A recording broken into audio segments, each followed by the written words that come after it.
Alright, so first thing I gotta do is change the direction because this camera is not gonna like that much light. Sorry. Alright, so my name is Wade Smith, and I'm just gonna discuss the Vivi Ornitier deck that I'm working on. I'm not good at editing or whatever, so forgive me.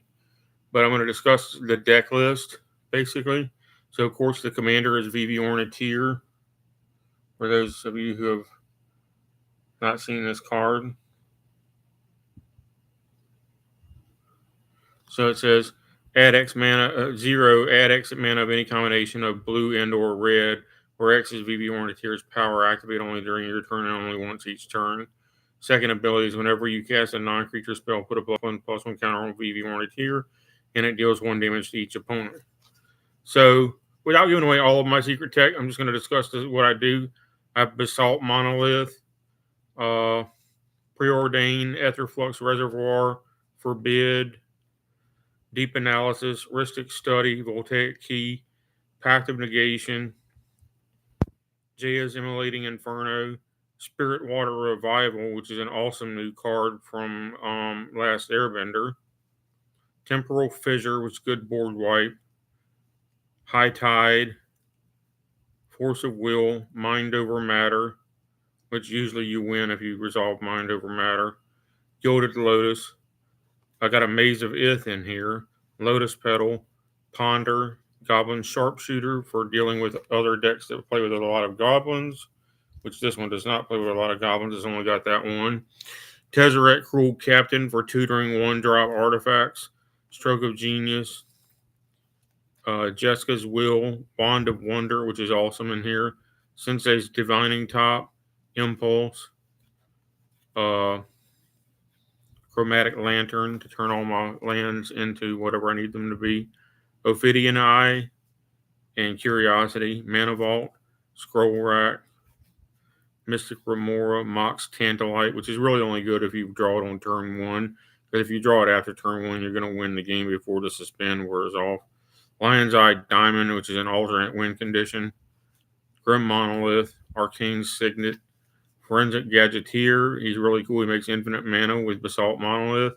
And he also gives you clues with artifacts.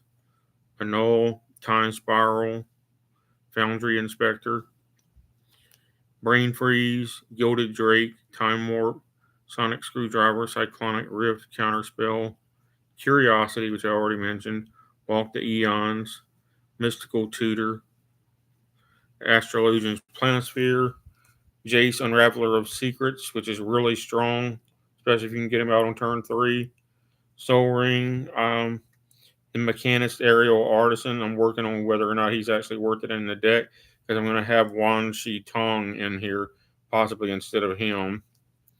Mana Drain, Mox Diamond, Underworld Reach, Brainstorm, Frantic Search, Sigil of Sleep, which is really good board wipe. Opt, Thought Vessel, Offer You Can't Refuse, Gamble, Lady Octopus, Inspired Inventor, which is basically broken if you draw her on turn 1.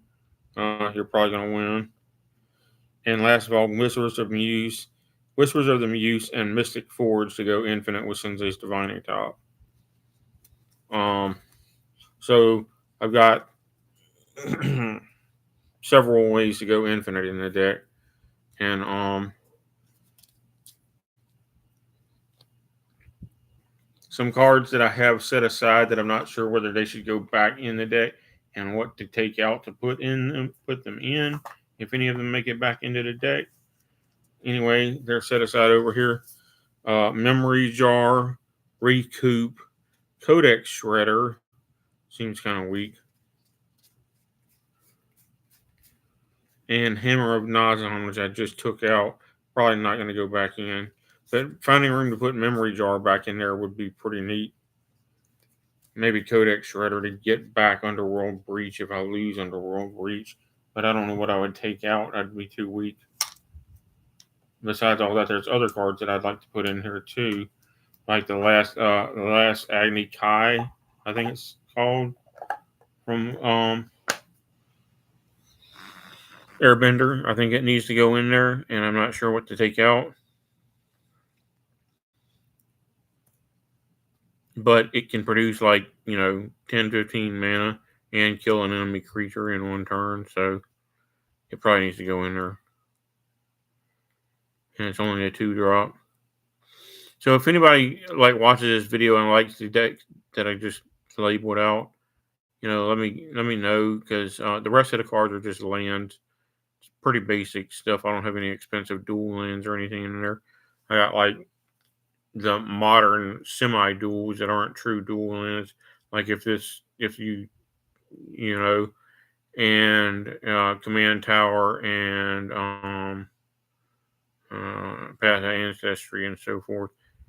Um, so I haven't been mana screwed so far with it. I always end up having exactly the mana I need by turn 3, so I've never been mana screwed. And I've won several games with only 2 lands on the battlefield on turn 3 or 4. And so even if you miss a land, you generally win on turn 3 or 4. Record high today, 86 degrees where I live. It's completely stupid how hot it has been for this November. They're forecasting it to get to 87. All right. So anyway, if anyone likes this deck, I win about half of my games in pods of 4, so that's actually pretty good. Because if everybody's deck was equally good or bad, you would only win 1 out of 4 games. So winning half my games now means that my deck's starting to get pretty dominant, and it should be even better now that I've made the changes I've made. I should be able to deal with the infinite goblin token decks, I think, and I should be able to simply outdraw and out counter anybody else. Um, Spirit Water Revival is awesome, by the way. So especially with a forensic gadgeteer already on the battlefield, you use your clues to water bend, because clues don't have to tap to sacrifice; they just pay 2 in sacrifice. So you tap all your clues to water bend for Spirit Water Revival, and basically Spirit Water Revival with the water bend for only 3 mana. That card is ridiculous, especially if you already have Curiosity or Ophidion's Eye on Vivi Ornitier. You get 3 new cards for Vivi Ornitier's ability, enchantment on Vivi Ornitier, in other words, and then you shuffle your graveyard into your library and draw 7 more cards, which nobody else gets, and then you have an unlimited hand size for the remainder of the game. So in Commander, that is just absurd. Um, I'm trying to figure out how to fit that the 5 power toughness creature that gives you 2 card draws every time your opponent draws their second card of the turn. I'm trying to figure out how to fit that in the deck, because I view that as being a lot like Hull Breacher. It could potentially break the environment, because everybody likes to draw a heck of a lot of cards in Commander, of course, and uh it's going to lead to like, oh, you drew 2 cards, well I draw 2 cards. Oh, you drew 2 cards, well I draw 2 cards. I draw 4 cards. No, I draw 6 cards. It's like um a pissing contest that is going to turn the game into, you drew 2 cards, everybody draw 2 cards.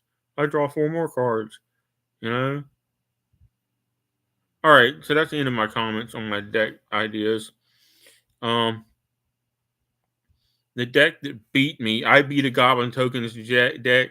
And like a Goblin Tokens deck, somebody that only drew land and didn't get anything done, so I don't even know what his deck did. And a big multicolor Stompy deck.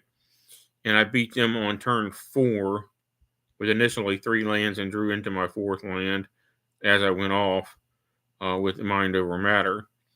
And the deck that beat me in the final round was another Goblin Token deck that went infinite on turn 3. And unfortunately, I kept a hand that had no counter magic in it, so I couldn't do anything about it. But anyway, I think the deck is doing well overall, and it's getting stronger as I've found ways to lower my mana curve and do good removal and stuff like that. All right, thank you very much.